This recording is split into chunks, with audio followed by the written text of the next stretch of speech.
अब हम लोग बात करेंगे relation between formality and molarity की। इसमें मैथमेटिकल रिलेशन मैं आपके लिए क्रिएट करने जा रहा हूं, आप इसको अच्छे से समझना, ठीक है, ध्यान से देखना।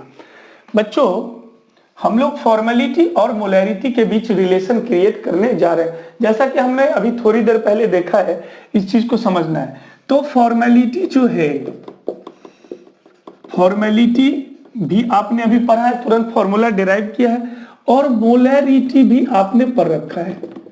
तो इन दोनों के बीच क्या रिलेशन डेवलप होगा उसको समझते हैं, ठीक है, ध्यान से देखना।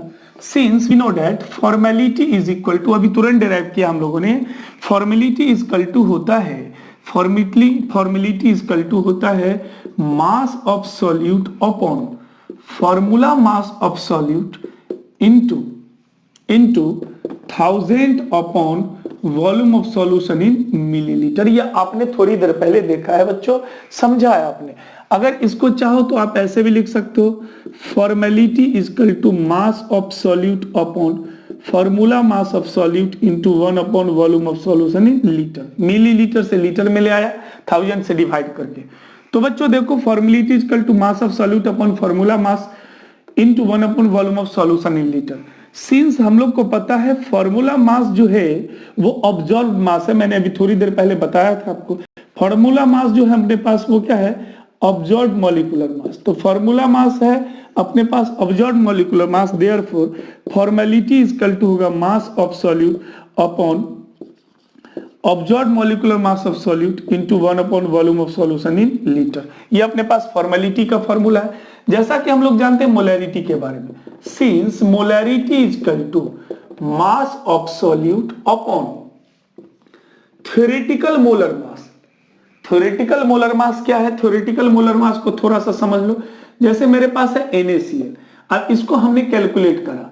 NaCl सोडियम का मास कितना होता है 23, क्लोरीन का 35.5, और ये अपने पास आ जाएगा 58.5। ये है थ्योरेटिकल मास। क्या है? Theoretical molar mass.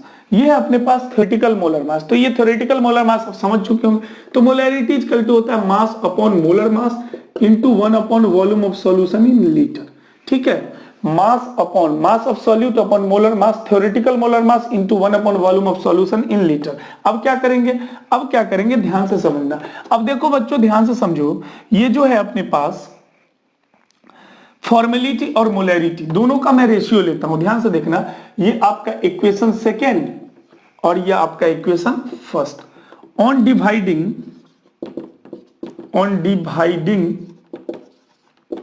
First by second, अगर फर्स्ट को सेकेंड से डिवाइड करते हैं तो देखो क्या होगा, ध्यान से समझना, आप लोग सीखने की कोशिश करना। तो होगा क्या, ध्यान से देखना। ये हो जाएगा F/m, फॉर्मेलिटी वाला बटा मोलैरिटी, इक्वल टू क्या लिखेंगे, इज इक्वल टू लिखेंगे हम लोग mass of solute upon observed molar mass into 1 upon volume of solution in litre upon molarity equal to क्या है, mass of solute upon theoretical molar mass into 1 upon volume of solution in litre. अब इसको आगे further solve करेंगे। F/m is equal to क्या हो जाएगा, F/m is equal to हो जाएगा अपने पास सर आपका WB upon observed molecular mass into 1 upon volume of solution in litre. अब ये डाटा ऊपर चला जाएगा, तो ये हो जाएगा आपका theoretical molar mass into volume of solution in litre upon mass of solute. Mass of solute से मास ऑफ सॉल्यूट कैंसिल हो गया, volume of solution in litre से volume of solution in litre cancel हो गया। तो अपने पास जो F/m आया, F/m जो आया अपने पास बच्चों, क्या आया, theoretical molar mass upon observed molar mass. Theoretical molar mass upon observed molar मास का रेशियो वॉन्ट्स ऑफ फैक्टर होता है, जिसको I से रिप्रेजेंट करते हैं। तो F/m इक्वल टू क्या आया, I। F/m equal to I आया, तो F/m बराबर लिखेंगे I implies F equal to I into M आ जाएगा। F equal to I into क्या आ जाएगा, M आ जाएगा। कोई दिक्कत, थोड़ा सा भी एक बार फिर से समझ लो। मैंने कहा relation between formality and molarity. Formality क्या है, formality number of moles of solute upon formula mass into 1 upon volume of solution in litre. तो formality equal to mass of solute upon formula mass into 1 upon volume of solution in litre है। Since हमें पता है formula mass जो है वो observed मास है, ये एक्सपेरिमेंटल वैल्यू है, ठीक है, एक्सपेरिमेंटल वैल्यू है। तो हम लोग क्या लिखेंगे, फॉर्मूला मास की जगह ऑब्जर्व्ड मोलर मास हम लोग लिख सकते हैं। तो formality is equal to mass of solute upon observed molar mass of solute into 1 upon volume of solution in litre. अब क्या है, molarity is equal to mass of solute upon theoretical molar mass into 1 upon volume of solution litre. अब इसको first equation मान लिया, इसको equation second मान लिया। जब फर्स्ट को सेकंड से डिवाइड करते हैं तो हमारे पास कुछ इस तरह data F/m is equal to होता है mt अपॉन mo। ये WB से WB cancel, volume of solution litre से volume of solution litre cancel होगा।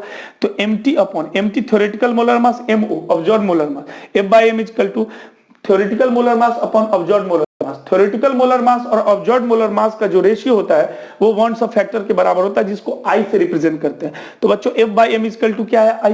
F/m is equal to I, तो F बराबर क्या, I इंटू m। क्लियर, कोई दिक्कत नहीं है, नहीं होना चाहिए दिक्कत, थोड़ा सा भी डाउट नहीं होना चाहिए आपको बच्चों। क्लियर है, किसी को डाउट नहीं है, चलो बहुत बढ़िया, अच्छा है, आप अच्छा कर रहे हैं।